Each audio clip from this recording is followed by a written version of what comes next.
All right, good evening. I'd like to call to order the December 5th, 2022 Lake Washington School Board meeting. Please let the record reflect that all board members are present, as well as our 2 student representatives this evening. As you are aware, the board does value public participation and engagement in the meetings of the board, and our board meetings will continue to be live streamed on the Lake Washington School District website. You are also always welcome to email any individual board member at boardmembers@lwsd.org or our specific emails. So our first order of business is a land acknowledgement. So Director Carlson. The Board of Directors of Lake Washington School District acknowledges that our district is on the indigenous land of the Coast Salish peoples, who have reserved treaty rights on this land, including the Duwamish and the Snoqualmie Indian tribe. We thank these caretakers of this land who've lived here since time immemorial. We commit to continue collaborating with our Native community to teach the indigenous history of this land and these local tribes to all children of the district. We also commit to provide the best possible education for all children of Native descent who attend our schools. Thank you. So I will now entertain a motion to approve the December 5th, 2022 agenda. Move approval. Second. It has been moved by Director Carlson and seconded by Director LaLiberty to approve the agenda as presented.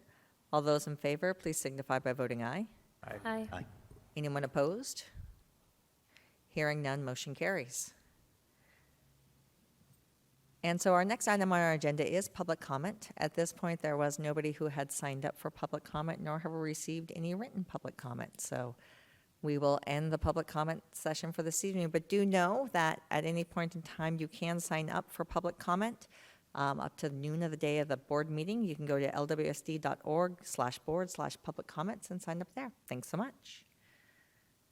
So the next item is the approval of the December 5th, 2022 consent agenda. So I will entertain a motion to approve. Move approval. Second. Been moved by Director Carlson and seconded by, been moved by Director LaLiberty and seconded by Director Carlson. Dr. Holman, will you please poll the board?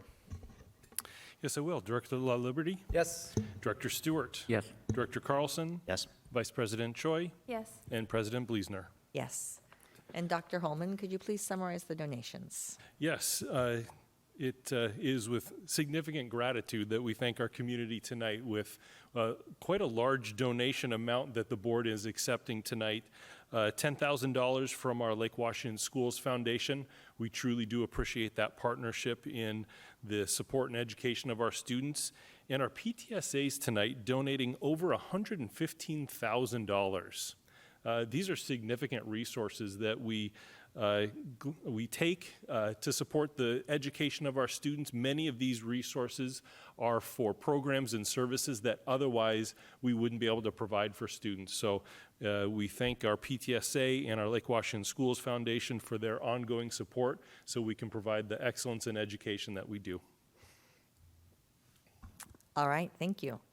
So our next item on the agenda is the board's summaries for monitoring reports. We've sort of put these into a different order this evening. So we're going to do the summaries for the 4 items we have monitored previously, and then we'll move on to operational expectation 11 after that. So the first item we'll start with is operational expectation 5. And I have asked Director Choi. She was able to do the summaries for these 5, 6, and 7. So she will just take a quick summary for you going forward. So I was actually going to group the summaries for 5, 6, and 7 together, if that's okay. That is fine. So all 3 monitoring reports, OE 5, 6, and 7, are submitted as compliant, and we would like to once again thank specifically title. What's her final title? Associate Superintendent Barbara Posthumous and her team for all of her work with the budget.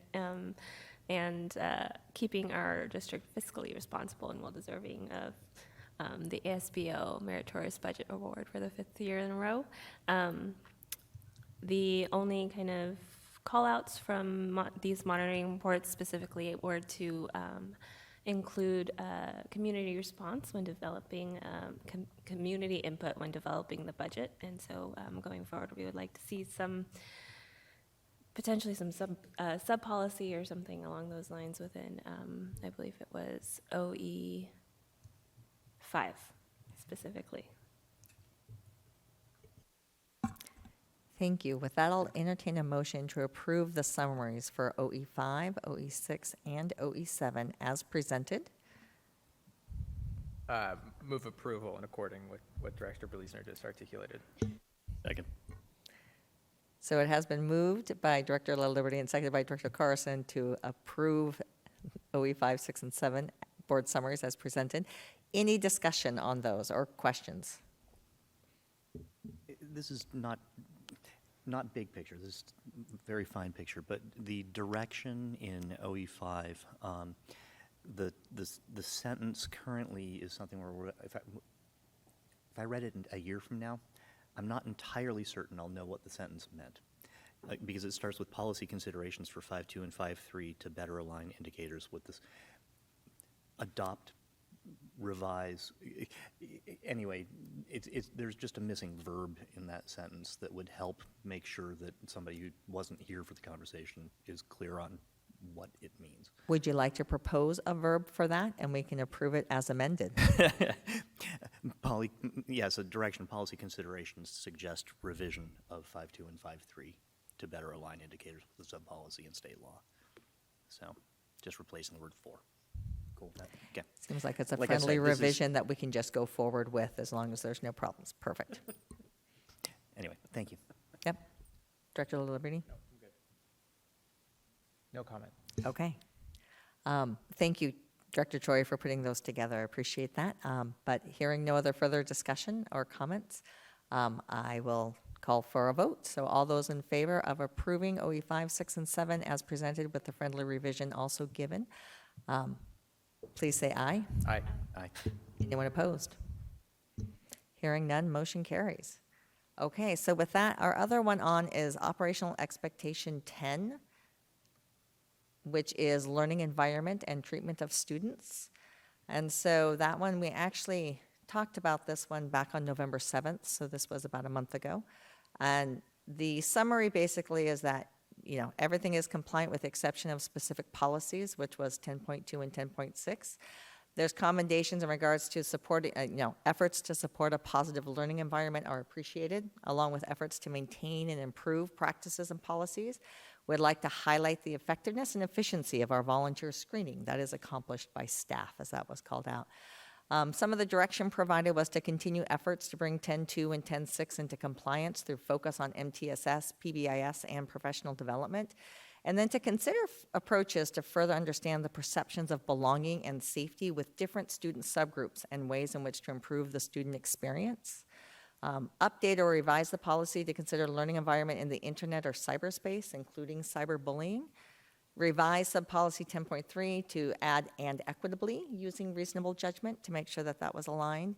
And then to consider indicator for 10.3 that can address the shift from exclusionary to restorative practices, and to provide additional information to the board around those efforts and what's occurring. And the last item on there was sort of explore a potential new policy or revision to policy to define board values in regards to school resource officers, school safety, and security. And with that, I will entertain a motion. I move approval of the monitoring report for OE10 as Second. is in our packet. Second. I think Leah won. It has been moved by Director La Liberty and seconded by Director Stewart to approve the board summary for operational expectation 10 as presented. Not a problem. So with that, any questions or discussions around OE10?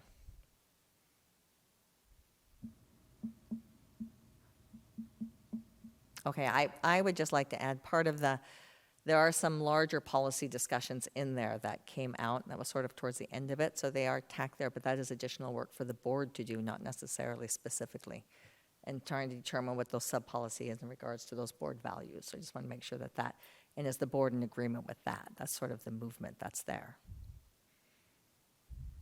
And it looks so. So any other discussion? With that, I'll call for a vote. All those in favor of approving the board summary as presented, please signify by voting aye. Aye. Anyone opposed? Hearing none, motion carries. Okay. We don't often get to move through things quite so quickly. So with that, our next item on the agenda, sorry, I just lost my whole process here, is operational expectation 11, the instructional program. And it's one of our 14 operational expectations. And with that, Dr. Holman, I'm going to allow you to present the monitoring report, and then we'll go from there.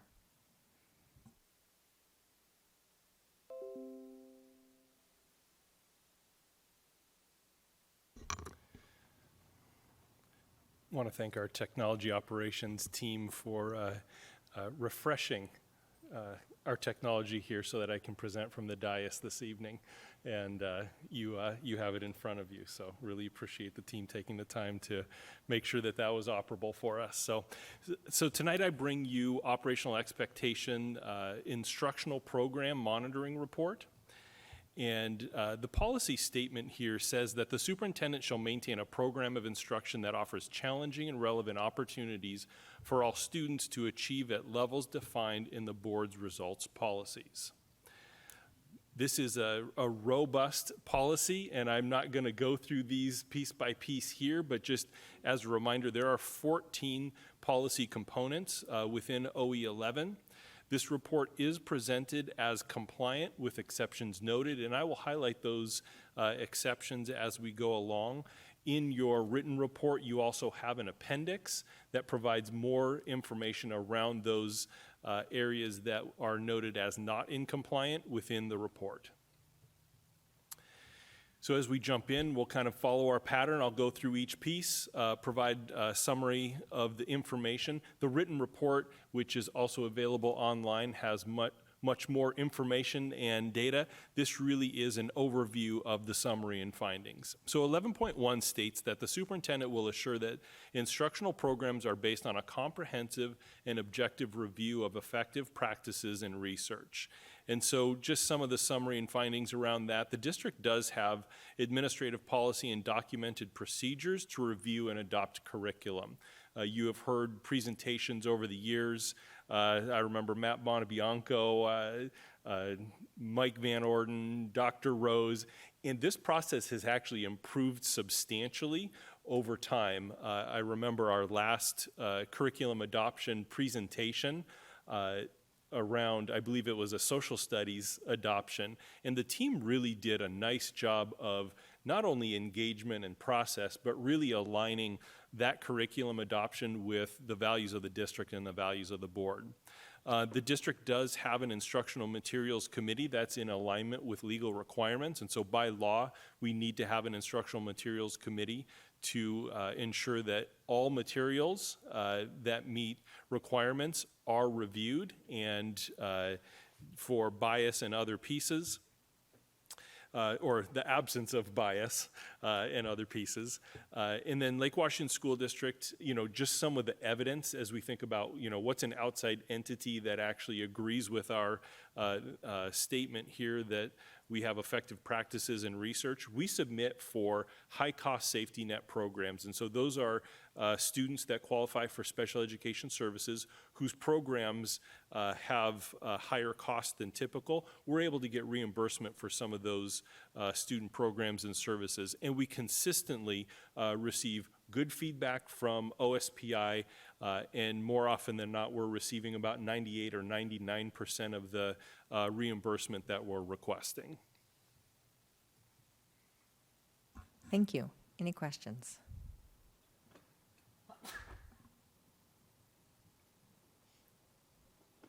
No questions. Gesundheit. Okay, 11.2 states that the superintendent will base instruction on district academic standards that meet or exceed state and or national standards. So here, our instructional materials committee reviews alignment with standards as part of the review process. And so as we're looking at new curriculum in the instructional materials committee, the alignment with standards is part of that process. The district also, as we're adopting curriculum, we develop standards alignment guidance for our teachers. So as they're bringing in that curriculum into their classrooms, they actually have some supplementary aids and services for their own instructional practices for those adoptions.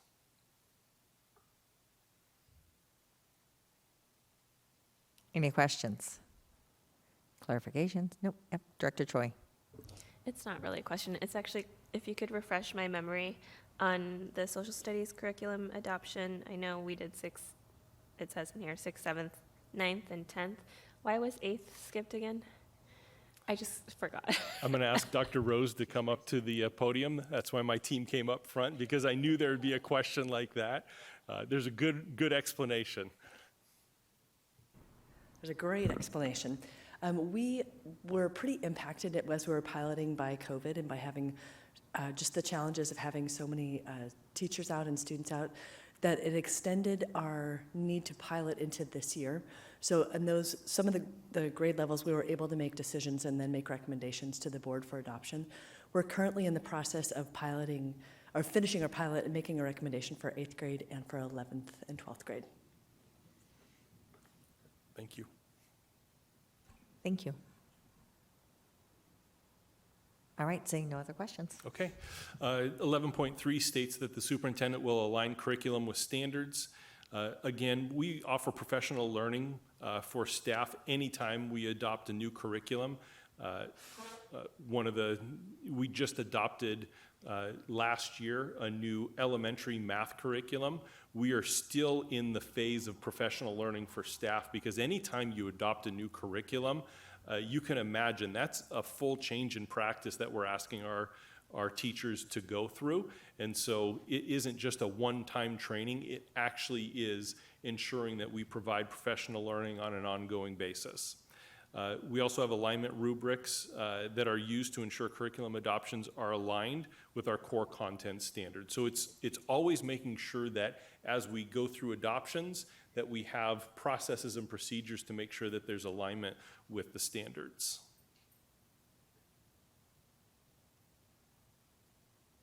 Seeing no comments, go ahead. 11.4 is the first element that's rated not in compliance. It states the superintendent will effectively measure each student's progress toward achieving or exceeding the standards. And here, I just want to point to that we do maintain an assessment calendar as a district, and the district did not complete the total assessment plan per the calendar or board policy expectations. And so in relation to that, again, another, I'll just say COVID impact as we went through last year.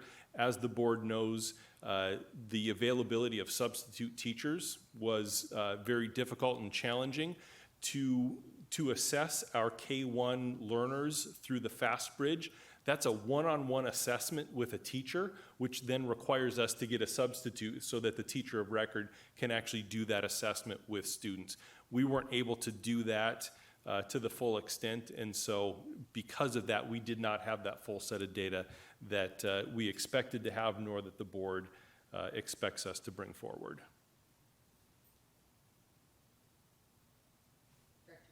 Director Choi. Could you clarify what you mean by formative and summative assessments?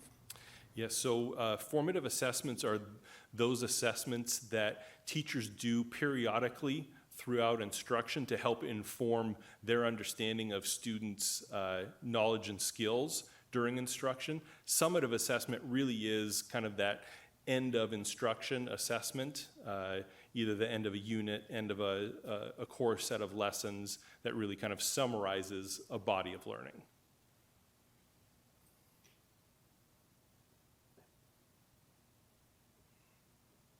Seeing no other questions. Great.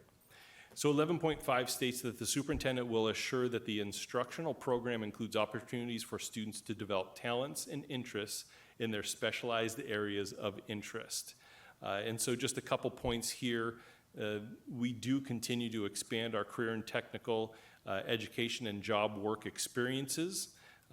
That is not a universal thing for all students, but we are continuing to expand so that more and more students have access to both CTE and job work experiences such as internships, externships, and whatnot. The district ensures that all graduates have completed all aspects of the high school and beyond plan. The district also maintains a process for schools to request new high school courses that are aligned We often refer to it as CADR. That stands for the College Academic Distribution Requirements. And so as students are applying to college, most colleges look at, is it a CADR-aligned course, meaning that it's on track, students that are on track to be prepared for college-level rigor and coursework. And so we have a process for schools as they are understanding the interests and needs of students that are expressed through the high school and beyond plan processes to be able to adopt and bring new courses forward.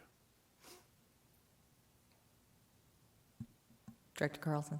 Just a quick question on this one. Do we do a survey of exiting seniors? I'm just wondering if there's any point in their career where we could ask them, is there any class that we didn't offer that you really would have died to take? So we currently don't ask that question. Do we do an exit survey? I knew that was going to be the next question, and at the end of last year, we talked with our Director of Data Research and Accountability about doing to receive a small set of data from our exiting seniors, and I am blanking on what that set of data was that we asked for. So, Director Choi?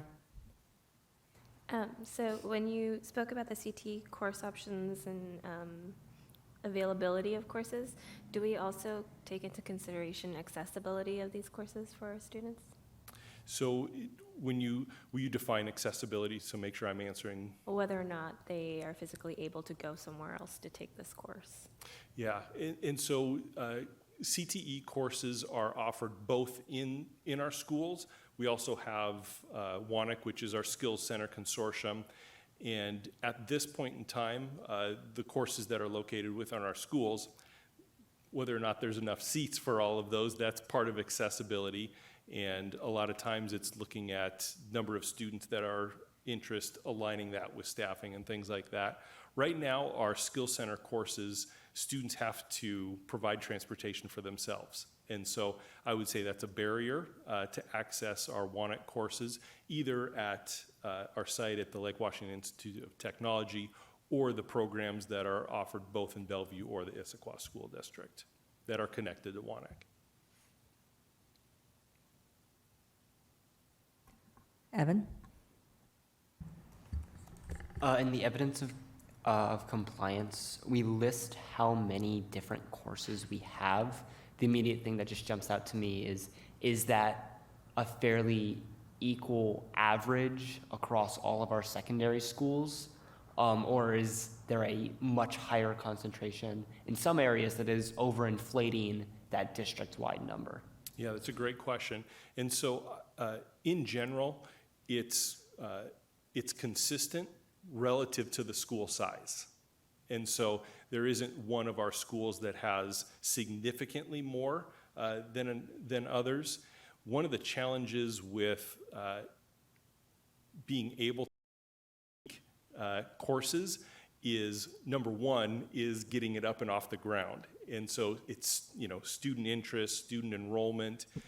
It's also finding an instructor that is available and interested to teach that.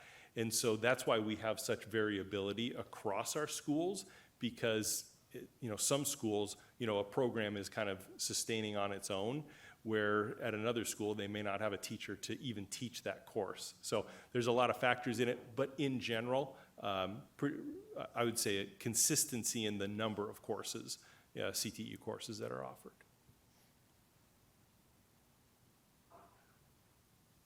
So I just had a question in regards to, many of this is about secondary schools. So my question would be, how about in our elementary schools? What are we doing in that area and to ensure that our students there have that opportunity? Yeah, and so I would speak to a couple of pieces. One, some of our social studies curriculum really is about development of self, development of interests, looking at your community and your involvement in the community.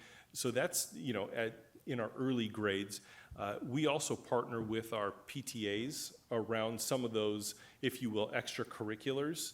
Many of the extracurriculars that are offered at our elementary schools, things like, Lego, chess, there's just a lot of different types of activities that our students experience there. Any other questions, clarification? Director Stewart? What's the threshold, let's say you do have a teacher, but what is the threshold for starting a class along those lines or an interest level? Yeah. Is it a third of a class, a quarter of a class, have to be full, what? Yeah, as a master schedule is developed, there's some, now you're getting into there's a technical answer to this because what you do with one class, it actually affects your entire master schedule. And so there's decisions that our schools have to make around, do we want to seed a program, kind of as to what you're saying, because if you never seed that program, it really is hard to gain momentum. And so, we may, if a class is maybe half subscribed, a school may decide to offer that program if they do think that it will gain momentum. But there's consequence to offering a class with only 15 to 20 students within your overall master schedule for a single year. That's why you wouldn't see that happen year over year in any one master schedule. The decision process kind of reminds me of the RTA and or Metro and their decision on whether or not to put a route in. Prove to me you got ridership. Well, I can't prove you got ridership until you have a route. And there are times, there have been times in the past where we have also worked with our schools to seed programs or to help if we know that there's a program that's going to phase out, but it's a course of study. We've provided some additional staffing for schools so that they can do, either that seeding well or to phase out a program so that students' course of study isn't interrupted. So both of those things have happened.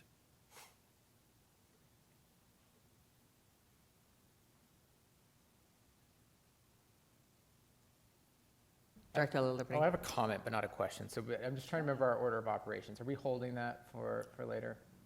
I can write it now or later, your call. If Okay, it fits, well, you can do it now that I've interrupted. This jogged my memory that we have in OE 14 cross references to policies in OE 11 that are related, and this is one of those. And I just think it occurs to me in future monitoring reports that probably is a good idea to also link it back to have some reference that so for example, for this 11.5, we say to assure that the instructional program includes opportunities for students. And in OE 14.3, we have a policy that is related to that but has an equity overlay to it. And I think that when we're talking about this in the context of OE 11.5, I do think it's important to recognize in the monitoring report that we do also have a policy and we monitor compliance with the equity overlay for this. And that was true for 11.4 as well. Just this is what jogged my memory of it.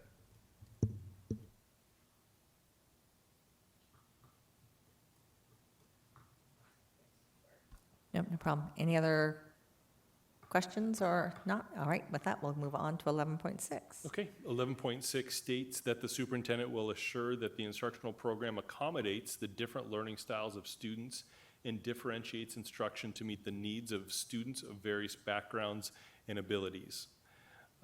I'll start by saying that's a very significant policy statement, and I would say the evidence around that could be quite lengthy. You have some of that in your report, so just want to point to a few different elements. First is the expansion of our inclusionary practices, which is now well-grounded in our preschool program and moving up into our elementary program.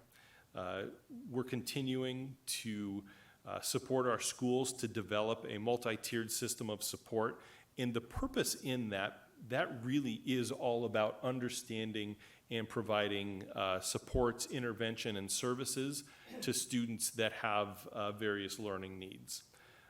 We provide services specifically for students with unique learning needs, albeit students in special education, multilingual learners, our highly capable programs, We have a district program called Safety Net Services that provides services for students that aren't otherwise qualified but need some different level of intervention. We also, as we talked about in our study session tonight, the focus on universal design for learning is really about ensuring that our instructors continue to build their skills so that core instruction in the general education classroom is accessible to all students. And again, that's a big ask of our instructors, and we know it's the right thing to do for kids. And so the whole concept around universal design for learning is that we're thinking through the whole experience and the needs of students and the different skills and unique talents that students are bringing to that specific classroom. So again, it is a very big policy statement that the board has, and there's a lot of work going into addressing this specific area for our students.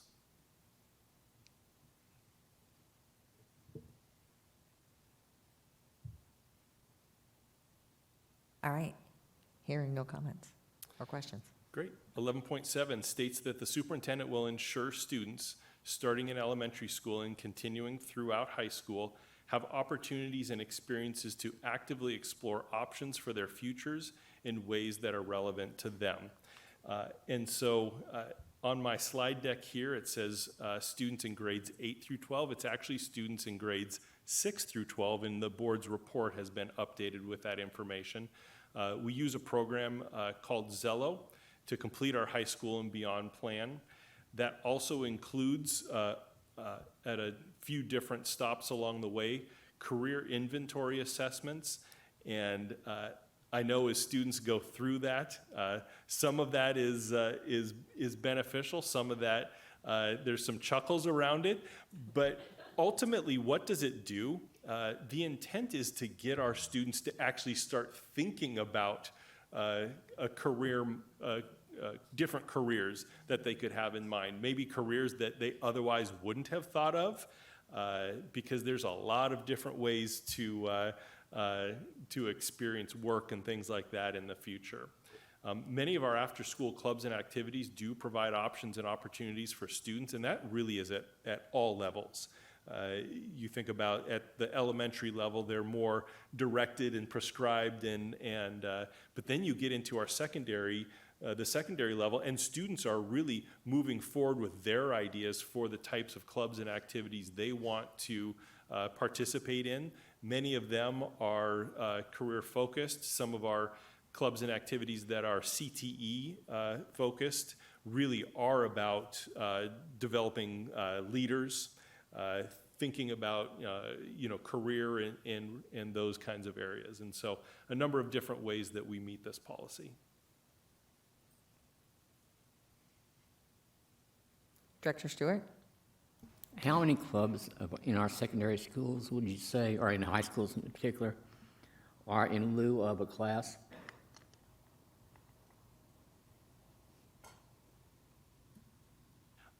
I don't feel like I could answer that on the spot. I think there are a number of classes that maybe students participate in because that class isn't offered, but I don't have that data specifically. Just curious. Director Choi? Do students participate in extracurricular school-sponsored clubs not at their assigned school?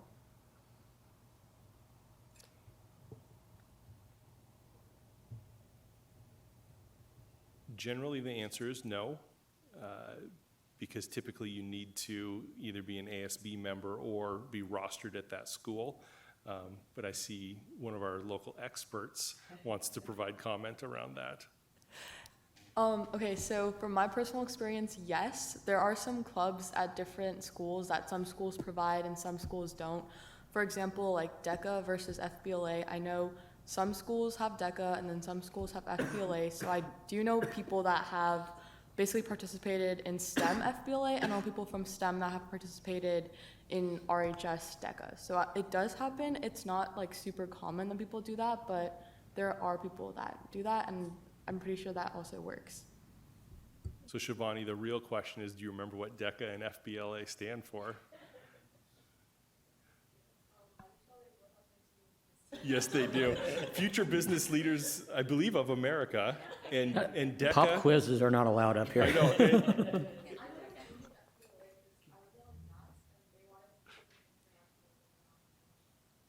Yeah. So what Shivani said, and in general, students remain. What I don't know is, do our students at our choice schools participate in their local high school, their neighborhood school? I don't know the answer to that piece. So the reason I was asking was, I was curious if a program didn't exist at your school, if you knew of another high school that offered it. Are there obstacles to trying to get involved when you are not an enrolled student at that school? Or if it's acceptable? Another one of our resident experts has a comment on that. The biggest thing is, I mean, I can't speak to the administrative types of obstacles, but time and transportation. The vast majority of clubs are right after school, and the time it takes you to get from your school to another school, you're gonna miss half the meeting anyway. I believe Director Choi has just revealed a personality trait that she would actually ask permission, as opposed to I would show up until they kicked me out. I do believe there are administrative challenges with it as well, having remembered that. But as a choice school, you often have opportunity. As your neighborhood school, you can always use those extracurriculars or those athletics. There is not a definite guarantee that one comprehensive high school can go to a different comprehensive high school's extracurriculars, so that is a piece. A piece I'd like some information is if we have any data or information around these extracurriculars, if we're basing that our elementary students are getting their access through the extracurriculars, do we pay any attention to what's being provided if that's so PTA driven? We do have very excellent services and programs provided by our PTA, but it'd be great to be able to look at that from an equity side as to how that's falling apart. And I know that is an OE14 as well. So I'd prefer that more than just being offered. And I don't know if we have any data around the number of students who are participating. I know we've talked about that. And that could potentially be a survey question if it had to be, in which to get it wouldn't be perfect. I know collecting that information can be hard. So that'd just be something I'd like to think about to be able to really drive that home a little bit better. Mark? Just a quick follow-up to the question I had earlier about the number of clubs that exist in lieu of a class. I'd really like to be able to see some numbers in the future to see how many classes or how many clubs are in substitute. To be quite frank, if we had didn't offer a chemistry class and we offered a chemistry club, I'll lay you odds that there would be one hell of a explosion from the parents. Whereas we don't have journalism, but yet we have journalism clubs, which is still a sore point after 9 years on the board. You'll be pleased to know that I wrote down journalism before you said it. After 9 years, you figure out, and debate, to be quite frank, too, but that's. Any other questions around 11.7 and our extracurricular activities and relevance? Okay. Okay, 11.8 is the other area that's rated as not in compliance. It states the superintendent will encourage new and innovative programs, carefully monitoring and evaluating the effectiveness of all such programs at least annually. And so a couple of things here, you know, when we think about innovation, truly the idea of implementing inclusionary practices, innovation being, you know, modifying, changing, and adapting our practices to be better. I think that does align with that. We do continue to evaluate and update instructional methods as new curriculum are adopted. One piece here, and I want to make sure I state it correctly, that over half of our elementary schools had a teacher that engaged their students in computer science learning this last year. And so while, again, that wasn't a universal rollout, we do have a computer science specialist who's providing support. For the 22-23 monitoring, there will be some additional information about that as we continue to build those programs out. I know There's some computer science that got pushed down even into our preschool programs this school year. And so that the board has talked about computer science at the elementary level for a number of years, and it's kind of exciting to start to see that it's gaining some momentum and some roots in our elementary schools. And so again, it's not a universal implementation, but I think that's part of what innovation is it actually starts, at one place and actually grows over time. The reason this is rated as not in compliance is one of the board's indicators for compliance is that the district implements an innovative grants program. We have not conducted that program since 2019 for a couple of reasons. One, some program design pieces around that grant program, and then with COVID, we just did not run that grants program.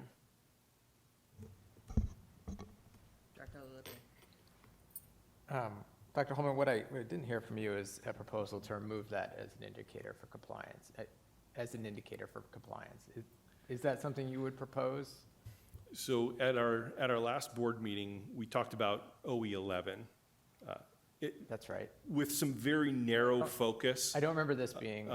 We talked about this policy and does the board want a value stated around innovation? Yeah. We didn't then get to the indicators component. You'll see my summary slide around policy recommendations. I just think we need to do an overall look at OE 11 because there's a lot of duplication of evidence because the policy, I think there's some repetitiveness potentially. There's also some other areas that I think they're living in two places, boundary review process, which we'll get to later.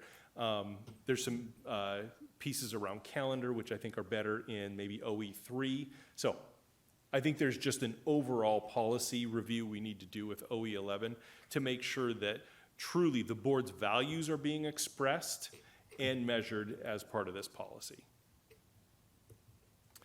That brings me to steps to bring back into compliance. It really is a conversation with the board around updating policy. That primarily is what I believe needs to happen. And I fully agree with that. The challenge is that, I mean, I wasn't particularly satisfied with the evidence of compliance because they were all top-down. And to me, innovation, when we say encouraging new and innovative programs, that doesn't mean deciding which ones are going to happen. And so that's my fundamental struggle with this. As I get that there are other pieces, but this is the only place that innovation appears. And I still do believe, as a single board member, that that is a very important value to me. And it's not that I want John to be innovative. I want John's team to encourage innovation rather than impose innovation. And so I'm not satisfied with where we're at just because it's not getting at what I'm after yet. But I don't know how to go there yet. Ironically, I think the grants would be the bottom. I agree. So my question is there a plan to implement that for this year, or the innovative program grants, to bring them back? I think as part of this policy review, a conversation around, did we really accomplish innovation with those grants? So I can't say yes or no tonight, only because some of what was done was successful. I'm not sure it led to innovation that then expanded and turned into more universal support for students.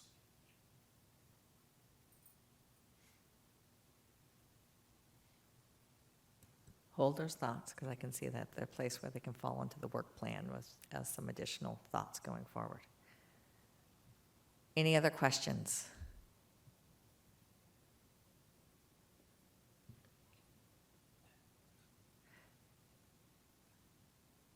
All right. 11.9 states that the superintendent will assure the instructional program includes a compelling and realistic vision of technology that specifies technology use in the learning environment, integration of technology into content areas across all grade levels, and integration of adaptive technology as appropriate. And so a couple of pieces here. We previously had a process where schools would create a plan for integration of technology. We called it a BIT plan, I believe, Building Instructional Technology Plan. And they would write goals and things like that. And then we'd have our school improvement plan. If we want to integrate technology into instruction, those really need to be together. And so now our schools, as opposed to writing a separate plan for technology, they are embedding instructional technology as part of their instructional goals. We have a group called our Technology Integration Facilitators. They're current teachers who volunteer to take on an additional paid responsibility where they're actually facilitating ongoing, we call it problems of practice at this point, where teachers are actually getting together and talking about what are the best methods and ways to integrate technology into instruction. And they're actually talking about real instruction and real classroom experiences to essentially enhance their collective experience for integrating technology into the curriculum. As the board knows, we've had comments over the years around students' ability to access their web application and software. And so just this last year, we adopted what's called ClassLink. It's a form of single sign-on, which, for our student reps, that may not be as important. They probably like it. But you think of our youngers, a kindergartner, a first grade student, and the team actually was able to develop a protocol where students have a QR code that they hold up to the camera on the computer that logs them in. Like almost life-changing for our kindergarten and first grade teachers as they are wanting to implement, but the effort to get students logged into the computer was so substantial that it actually was a barrier for teachers because they were just using so much class time to get students on the computer. So, something like that actually allows our teachers to then be creative and innovative about how do I want to use these tools as part of instruction. And then you can imagine with all of the web applications and softwares that we have a whole team of people that really works to maintain a library of videos and support materials for our teachers, because as they're trying something either for the first time or maybe something that they only use a couple of times a year, having those support materials is critical to them being able to use those things with fidelity in the classroom.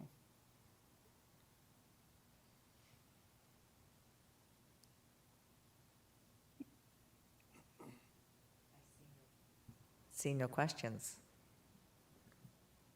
11.10 states that the superintendent will regularly evaluate and modify all instructional programs as necessary to assure their continued effectiveness. And so we do have a calendar that we then also, through a consistent process, evaluate our curriculum. And so every curriculum, district-adopted curriculum, is on a cycle for review, analysis, and updating. There's a budget that's aligned with that as well to make sure that we have the resource to be able to provide for that. I would say with the introduction of open educational resources and those types of things, the team has adopted their practices to make sure that they're really considering the whole scope and scale of available curriculum, aligned with our values, aligned with our equity goals, aligned with our standards implementation. So all of those pieces are still in play, but the world of curriculum has changed dramatically over the last 10 years. The district also uses survey feedback to consider updates to our programs and services. This last year, we did internal program surveys that the board is aware of. We conducted our panorama surveys with our families and students, and then we'll get back to our typical program evaluations, pushing it out to more stakeholders than just internal this coming year.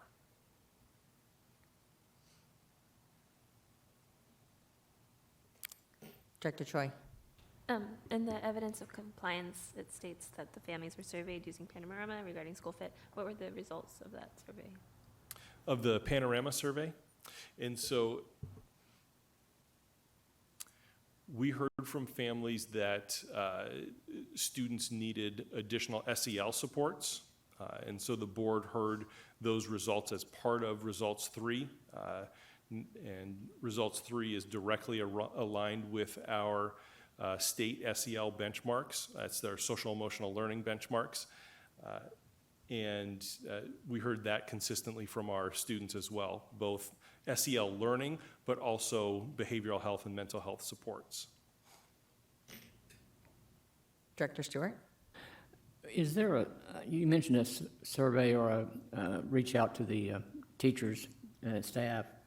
Is this similar to a panoramic survey, and if so, what was the feedback from staff? Yeah.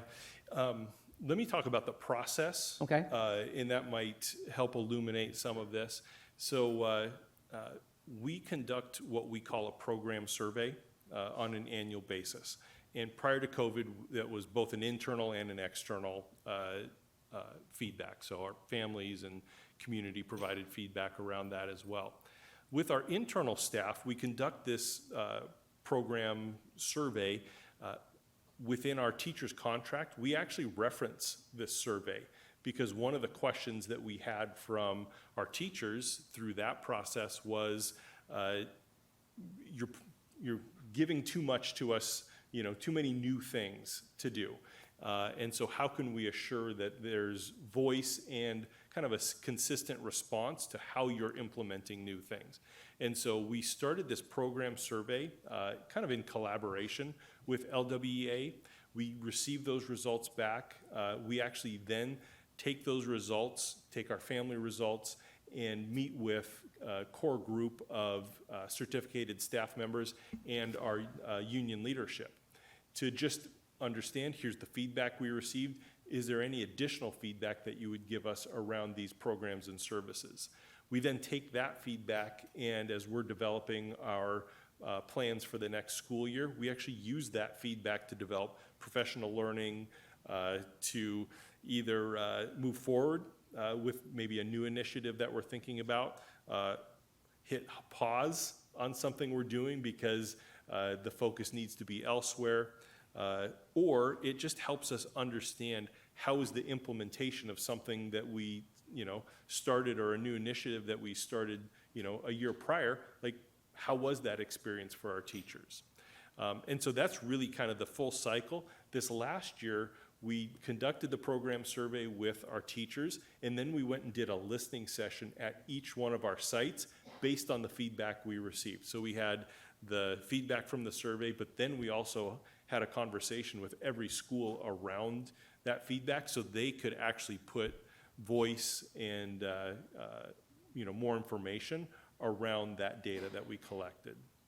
Was the listening session stimulated, I guess is perhaps the only word I can think of, but stimulated by virtue of the positive versus negative, or vice versa, of morale or parent, or not parent, I'm sorry, staff, teacher?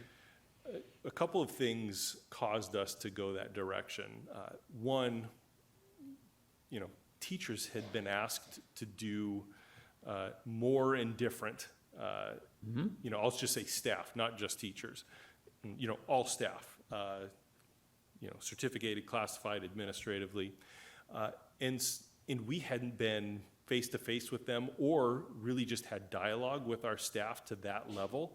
And so it just, for us, we wanted to make sure that we were spending the right amount of time with our staff around that feedback because folks were tired, folks were, the level of stress that people were feeling. And so planning for this school year felt very, very important. And so it's kind of all of those things. put together caused us to do that. And so our central leadership team, along with one of our teachers on special assignment, our specialists, actually spent time. We documented that, the feedback, documented it, and then actually coded all of the feedback so we could use that information, and it wasn't just a laundry list of feedback from schools, but we actually coded it to different topics and things like that so that we could disaggregate it, understand it better. The reason I'm asking, as we struggle with trying to, first of all, staff our teaching positions and other positions, it might be helpful to the board to see the data that you gathered, to see, stress levels, morale levels, whatever, to see where indeed might be our weak links. And God knows, I don't know if there's any way that we would be able to help, but the idea that as we try and attract teachers and change our demographics, that information might be very helpful to the board. Yeah. There's two sets of data. There's the program survey that kind of provides direct feedback around programs and That's what I was services looking and for. things like that. But there's also the ongoing panorama survey with staff. Okay, That well. comes through as part of the monitoring, and we can call that out more Okay. specifically. Thank you. Yeah. A quick follow-up. So you did that with staff. Has any of that been done with families or students? We have not. Okay. Plan to? Yes. Just checking.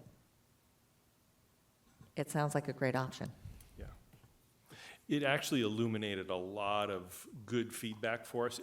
You do a survey, it's helpful in having story and voice put to that from stakeholders, regardless of who that is really beneficial. So we were very glad you can imagine 50-plus schools, that's a significant allocation of staff time, but to a person, they said it was highly valuable, not only for us to get this quantity of data, but also just for them to feel kind of re-engaged in the work. So it was a good process. Great. Any other questions?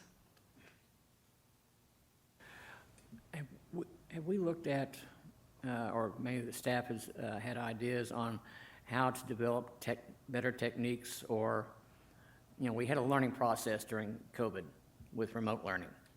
And sure, I would think that we could say that we learned a lot of things that went well and learned a lot of things that didn't go well. Have we developed, a plan, a strategic plan of how to do remote learning better? What did we learn? What would we like to try? What technologies are needed to make it work better? You see where I'm going? Mm-hmm. Okay. We do have that documented because we did learn a tremendous amount. Part of it, some of it's like that, the invisible pieces of remote learning that none of us ever see. It's the back end. Part of it was how do we get actual devices in the hands of kids. Some of it was distribution of materials because while remote learning, happens, here on the computer, there's also a materials component to it. So yeah, there was a number of lessons. Well, as I recall, we did a yeoman's work on getting technology into their hands. It beats the hell out of most of the districts around us, from what I understand. But I think the parents really appreciated the fact that how speedy it was able to be accomplished. And to be quite frank, I think not only appreciated, but we're amazed. Yeah. All right, no more questions?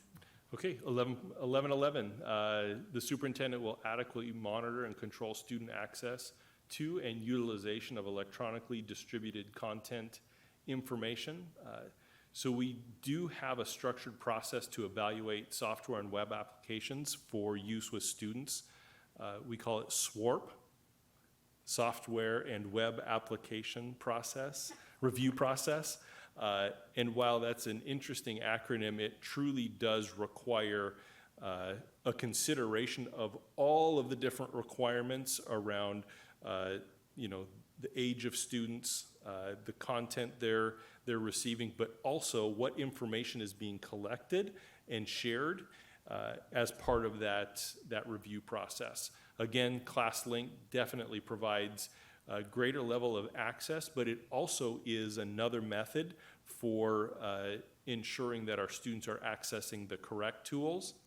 And then this last year, we adopted a new web filter. And again, a web filter is something that is just kind of behind the scenes that's operating, but this is a much more nimble, I'll say, web filtering process, where previously it was kind of a rigid process. We're actually able to filter differently, more effectively, and as we find tools that our schools need or that our students benefit from, things like YouTube is more available than it's ever been before, but we're actually able to filter it correctly so that our student reps aren't having access to things through our district network that the law does not allow for. And there's some complexity in all of that. And but those are, our previous filter, it was either YouTube yes or YouTube no. And because of what's available on the totality of YouTube, it was a no. Well, this filter can actually is responsive to different levels of security, and so things like that provide more seamless experiences for students, but also keeps them protected. Shivani. Okay, so this is more of a comment, but I do appreciate the new filtering because I think it makes it more equitable, because stuff that's not available on the school computer, like most students would just do on their home computer, but now that more stuff is, I guess, available, it's more equitable and easier for students to access the same information. Additionally, though, I do think there are some, I think there could be some upgrades to the filtering, because I do know it's still like blocks like informational or like research websites, but I think it's getting better, and I just wanted to say thank you for that. That's Forrest Baker, our Executive Director of Technology Services, who he came from the Walla Walla School District and brought with him a number of new and unique ideas. Our former Assistant Superintendent, Sally Askman, she created this really robust system, handed it off to Forrest, and he's been able to do some really nice things to, such as a new filtering process and program, and a lot of other things on the back end that none of us see but keep us protected. I believe this last week or so, there was a news article that I shared with y'all about, I think it was New Jersey passed legislation on mandating that students learn how to become better users of the internet world, if you will, better citizens of it. I was wondering if, from the new technologies that you've been able to adapt and the new filters, as you mentioned, are we going to be able to do something along those lines to do some instruction on that? So we provided the board with a brief, just kind of high level as to what we're providing. The team is also mapping out right now where should students be receiving instruction around, appropriate use, cyberbullying, all of those different aspects. We have a student acceptable use procedure around technology. While that's an important piece to have for, compliance and things like that, that really isn't training students. We do have adopted curriculum around this, but it's really mapping out where in a student's experience are they receiving that instruction. I think that what the New Jersey piece was going to really was more the idea of how to discern fact from opinion, and basically delivering a judgment factor, learning how to judge what is good information, what is questionable information. And I think that, to be quite frank, preparing a student for college, or for that matter, the life beyond high school, that's amazingly a great learning tool. Yeah, I'll ask the team to make sure if that wasn't part of their thinking that they'll embed that. I know many of our librarians as part of their instruction at the elementary level. That's one of the things I know many of them do, but I don't know if it's universal. So it's a good question. It may be something that needs to be carried then over to the high schools to remind them that they learned it in fourth grade. Yeah.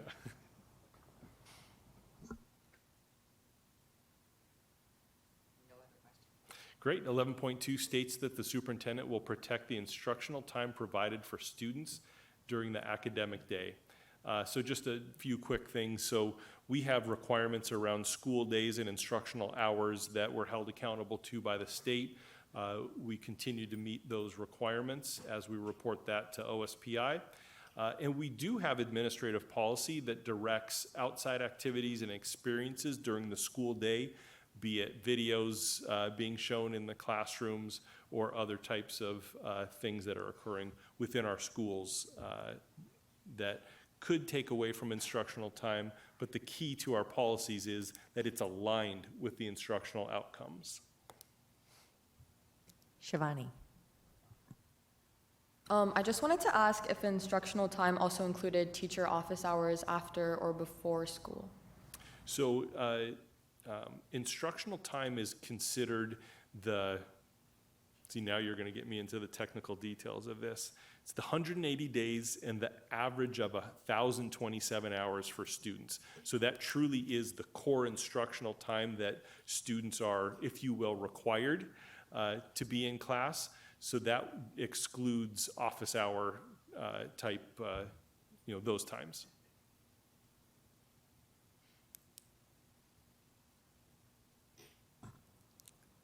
All right, seeing no other questions. Great. 1113 states the superintendent will review school attendance boundaries as needed to assure reasonable balance in student enrollment. And I can make the connection between reasonable balance in student enrollment and instructional programs. But the board, and part of the indicators really around, is the board informed of student enrollment and projections, and are we following through with those processes for attendance, changing attendance boundaries? And so, as the board knows, you receive enrollment and projection updates through study sessions, through written board briefs, things like that throughout the year to keep you apprised of that information and changes. And last year, we did not have any attendance boundary reviews.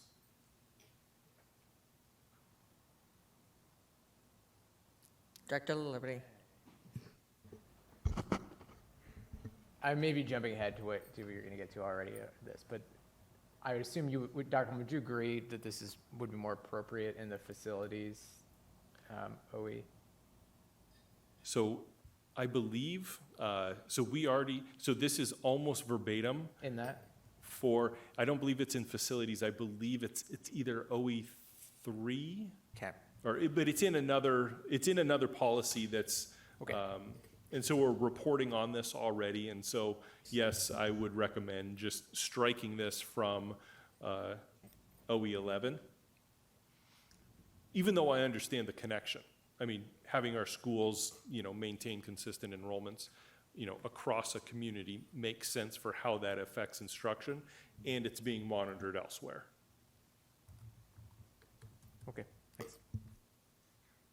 Okay, 1114 states the superintendent will implement and ensure wide and timely distribution of a culturally sensitive school district calendar that aligns with state requirements and negotiated contracts and provides reasonable flexibility for uncontrollable events and circumstances. And so the district does develop a calendar annually that aligns with state law and negotiated contracts. And we also maintain a religious holidays calendar for distribution as well. We distribute it out to families through our regular channels, our focus means. We also post it on our website, and we continually revisit it, knowing that there are times where there are errors in the application of the religious holidays calendar. But I would say, when I think about when this was brought on board, maybe 8 years ago, 5 years ago, that we see less and less conflicts but when we do, we address them. Director Stewart? It seems to me that it's less of a conflict with the parents, and it's a reminder, or a needed reminder perhaps for staff. And that meetings that you have with all the buildings prior to the beginning of the school year, a very heavy reminder, don't. Or perhaps, is there also one in the spring, if I recall, as they're planning their calendars? That probably is more appropriate. This is the dates to avoid. These are the dates in which you're going to have students that'll be fasting, and therefore their attention span may be just a tad challenged. Yeah, it's, there's two things there. One, it's, maintaining this calendar and communicating. So we do it verbally and writing and things Yeah. like that. And we ask our schools to also understand their local community. Yes. We have families from all across the globe, and that means there's unique religious, cultural, observations and recognitions that occur. One school may have, a larger population that, they may be fasting. They may actually not attend school. And so it's just, we want our schools to be aware of those things, recognize those things, work with our families, because it's, we appreciate that they continue to participate in events that are meaningful for their families, their communities, and that really does bring a richness to our schools. Yeah, the absences really, I think, take a precedent when you're looking at teachers saying, well, I'm sorry, you missed that test, you're out of luck. Right, absolutely. No further questions. Okay, and so, to me, there's just an overall policy review that we need to do with OE11 to tighten it up and to make sure that the values that the board has around instructional program truly are evident in the policy. There are some pieces within this policy that I feel are very technical in nature, which I'm not sure it's providing the board with the level of information that truly helps you evaluate the operations of the district.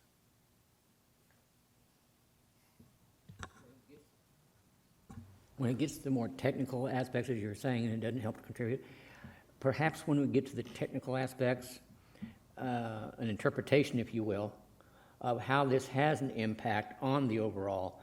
This is the technical, you don't need the weeds, but these weeds actually make up what helps students in this way, that way, or another way. Yeah. It's just why are we getting this information more than here's the information? Yeah, absolutely. And just an example, which is it, sorry, I don't have a written copy of the report in front of me tonight, but like aligned curriculum with standards. Like to me, that's a very technical, and maybe it was important at one point. It feels like that is such a standard practice of the district that, and it's called out in other places. I just wonder if, that specific element is no longer needed. So to me, it's really a review of the whole policy, not just one specific component. Thank you. All right, so with that, I believe we have ended the presentation part of the operational expectation. Thank you for the questions and for the clarification as we went through that. The next step is to then approve the monitoring report as presented with the noted exceptions, and then proceed to any discussion around or anything you'd like to highlight or direction. I think there's been a few things stated through the conversation that we can potentially highlight there. So with that, I will entertain a motion. Yeah. I move approval of the monitoring report for OE11 as presented, which is in compliance with the two noted exceptions, 1 to 11.4 and 11.8, as well as the plan to bring the proposal to bring those into compliance in the Appendix A. Second. So moved by Director La Liberty and seconded by Director Carlson in order to approve the, I was even looking at Director Stewart. Seconded by Director Stewart to approve the monitoring report has been presented. With that, I will open it up for discussion.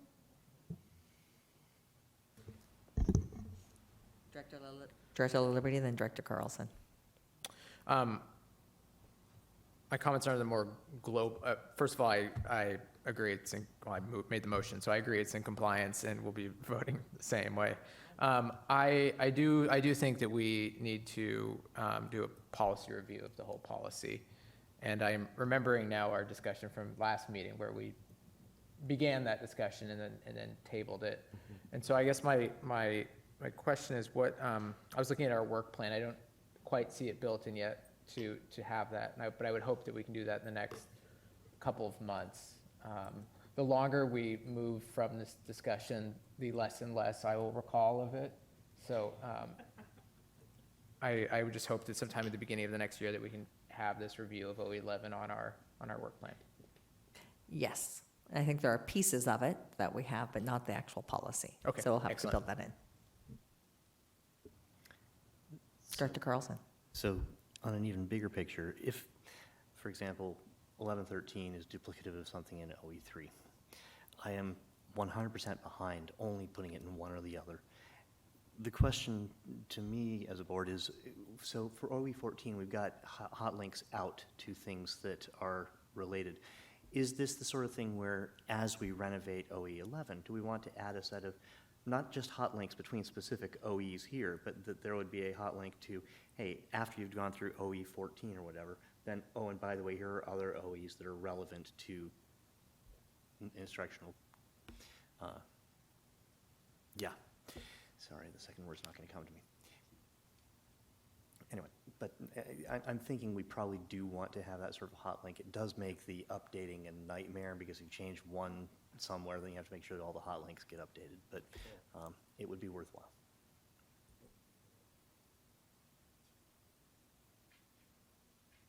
So as part of the discussion that was occurring, innovation and how we address that is definitely a piece I think we need to look at going forward and how we call out that value. I think as we look at the revamping and piece, that was the piece that was coming out to me through this is really what are we trying to say about the instructional program now, right? And so how do we start to really call out some of those values from our community in regards to this that we want to see within the organizational operations? I think there's a lot of good pieces we can do. Innovation is one that's definitely there. I do think inclusion, as it was spoken to, that is a step in the change of practice and what goes, but I think we have to start to define that. So, you know, as I look at that, yes, it's in compliance, there's the changes we need to do, and I think the whole CTE and hands-on learning, we had signature programs at one point in time, those have sort of existed and not, so what does that mean to be doing hands-on learning? And so what is it that we're looking for that's occurring to be able to go forward? I'm not sure that's as clearly defined as we need it, and if that's an area we want to start really supporting and seeing, that would be a good way in which to do so. Director Choi. I'd also like to have a discussion around 11.9, maybe when we revisit the policy. When I read, assure that the instructional program includes a compelling and realistic vision of technology, to me, my interpretation of that is future technology, and I would question whether or not we are, whether or not the indicators and the evidence of compliance really target that, because I'm thinking, what is the future of technology? It's robotics, it's AR, it's AI, it's VR, there's so much coming at us really quickly, and I don't see any of that in our policy. And I remember attending an NSBA conference session around the role of AI and how you need to start thinking about ethics with AI and discussing that and bringing those pieces forward in conversations. It was a fascinating, so I think you bring up a good point that maybe the technology angle is wrong. And I see our students reps giggling at the end there. So what are you all thinking?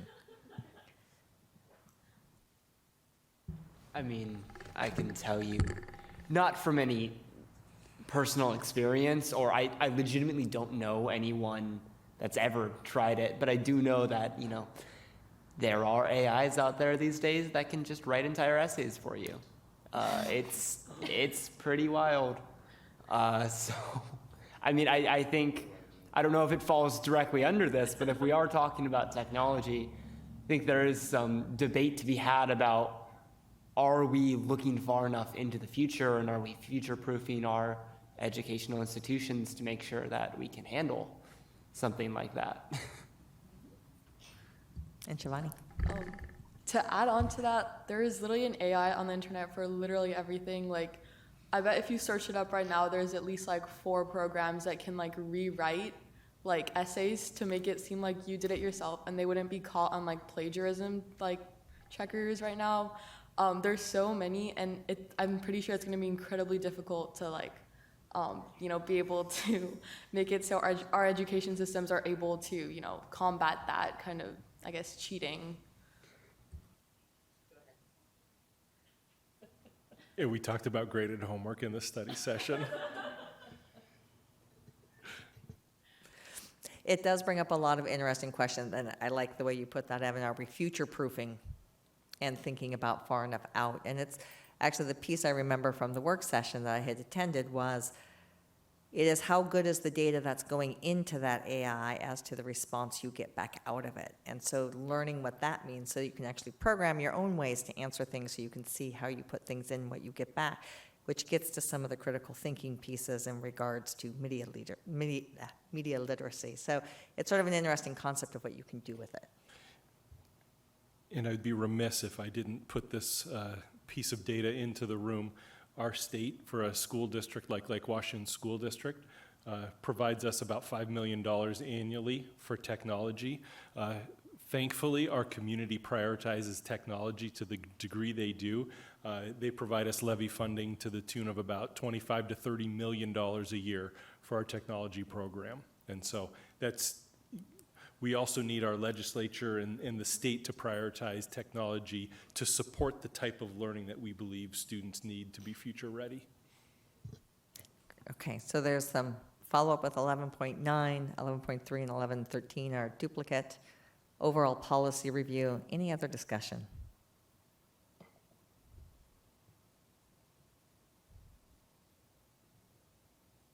Seeing none. So with that, then I will call for a vote in regards to approving the operational expectation 11 instructional program as in compliance with the noted exceptions. All those in favor, please signify by voting aye. Aye. Aye. Anyone opposed? Hearing none, motion carries. All right, so with that, we are now done with our monitoring section, and we will now move to the superintendent report. As you can imagine, every morning our community waits on bated breath to find out, are we 2 hours late? Are we having school? What's happening? And I can tell you that those decisions around school either being closed for the day, a 2-hour late start, comes with significant effort and as much information and data as we can pull. And so our team, anytime there's a snow event in the forecast, makes sure that we're prepared. And Executive Director of Support Services, Brian Buck, truly does kind of master plan and orchestrate the response for making sure that our sites and facilities are as ready as we can get them. And I say as ready because it can't be perfect, but they work really hard at it. And so Executive Director Buck let us know that in preparation for the upcoming snow events that we had 16 tons of ice melt in stock. And so you can imagine with 50 plus sites, not just school sites, but the Resource Center, Support Services, the Willows Annex, that we need to make sure that we get that pushed out so that our schools and sites have the supplies that they need on hand to address those issues. Our warehouse team is actually the team that delivers it, and so they put aside all of their other projects to make sure that we get that out. We actually have a vendor that we partner with around plowing, and there's a very defined process of who plows when, and which sites and regions and things like that. Again, even with contractual support, it's a huge effort to try and get all of our campuses plowed and ready when, snow in the Northwest, it comes in waves, and, maybe Ella Baker gets 12 inches and schools in Kirkland, you didn't even know there's snow. I mean, it's really crazy, this last snow event. We have 4 snow plows, 4 sanders, 5 snow blowers, 1 snow bull. I have no idea what that is, but it sounds really cool.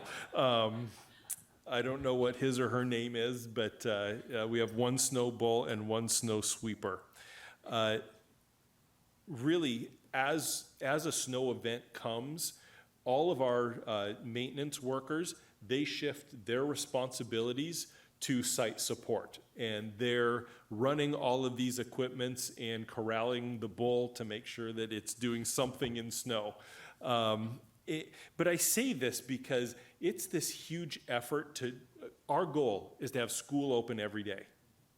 And so we do all of this work, and then early in the morning, about 2:30, 3 o'clock, we have staff that are out driving all regions of our district to make sure that we understand the conditions to the best degree possible. Associate Superintendent Barbara Posthumus and Dale Cody then connect with Executive Director Buck to get the feedback around the differing experiences across the school district, the different data. What are they hearing from PSE around power? What are we hearing from our cities? It's, all of that information, Associate Superintendent Posthumus really bringing that operational lens, Associate Superintendent Cody bringing that school lens, because it's both of those and all of the considerations that come into that. It's taking into consideration that we have young drivers that drive themselves to school, and we need to be thoughtful around what that experience is like for them.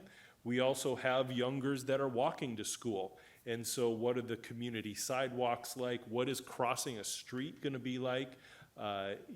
All of that information comes into play as we're making a decision to either close school for the day or to do a 2-hour late start. And so just want to recognize it truly does take our entire staff, led by our support services team, to accomplish as good a decision as we can make.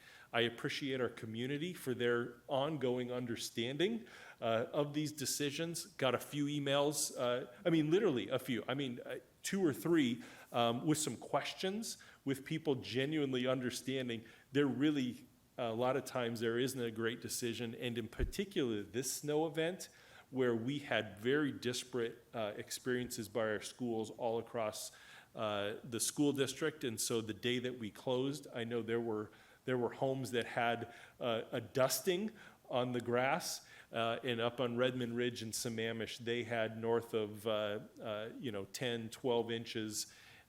And so just really appreciate, Director Stewart knows what we're talking about. Our staff, they did a great, we have, about 50% of our staff lives outside of the district, and many of them up north. Many of them had to leave early in the mornings to get to school so that they were there when students arrived. So it's a big effort by everyone, staff, families, students, to make school happen when we don't have ideal conditions, but just appreciate all the effort that goes into it. So thought I would just share that, because it really is every day a new experience to make the decision around what we're going to do that day. Thank you. And I should probably also, with our Director of Communications in the room, communicating all of this is no simple task either. And so with Parent Square, it's actually provided some additional resources and opportunities for us. Shannon discovered over the weekend that if she lets the automated voice do the calls, it actually is received in the language of preference by our families. And so hopefully that helps to communicate it even more effectively. So appreciate her and her team for what they're doing too. Thank you. So our next item is Public and Community Affairs. So Director Stewart, do you have anything? Yeah, well, not so much from my end, but from the superintendent, staff, and it looks like virtually all of our, it looks like about half, I guess, of our legislative contacts have been booked for many remote, which I think actually aids in our turnout. But there's, I'd say we're pretty much ready to roll with that. And as we look at some issues, we'll be following up with them individually and to see who would like to champion certain things.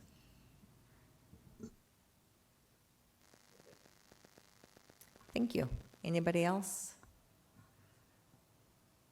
Okay, so then we will move on to board member comments. As I look at the agenda, one of the pieces we had added was an update on site visits. We had spoken already about the East Lake visit. One of the things that the board is working on, done in conjunction with staff, is to actually have a school visit once a month to sort of highlight areas where there's strategic work being done, and to be able to be out at our school site. So we'll actually have a school visits tomorrow. And remind me, I think Franklin is the elementary school,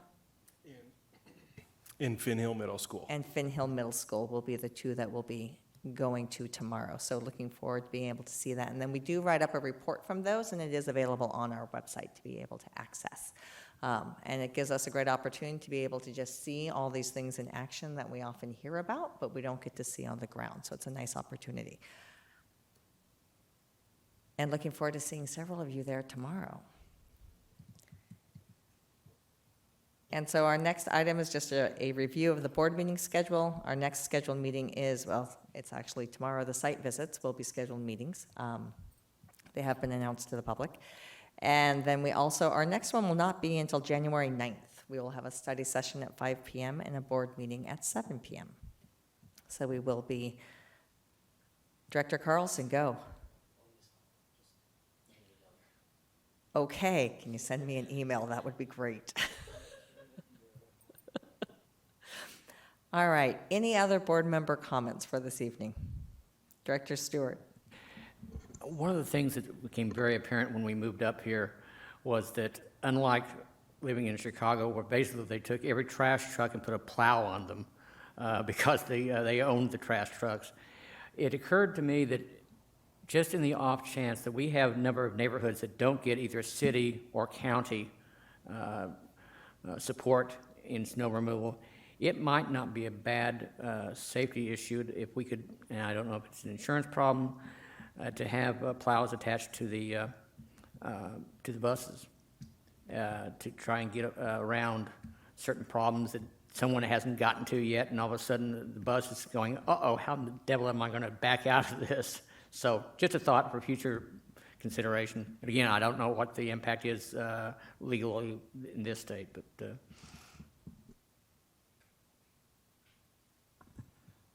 I'm sure that's been written down. Okay, any other comments?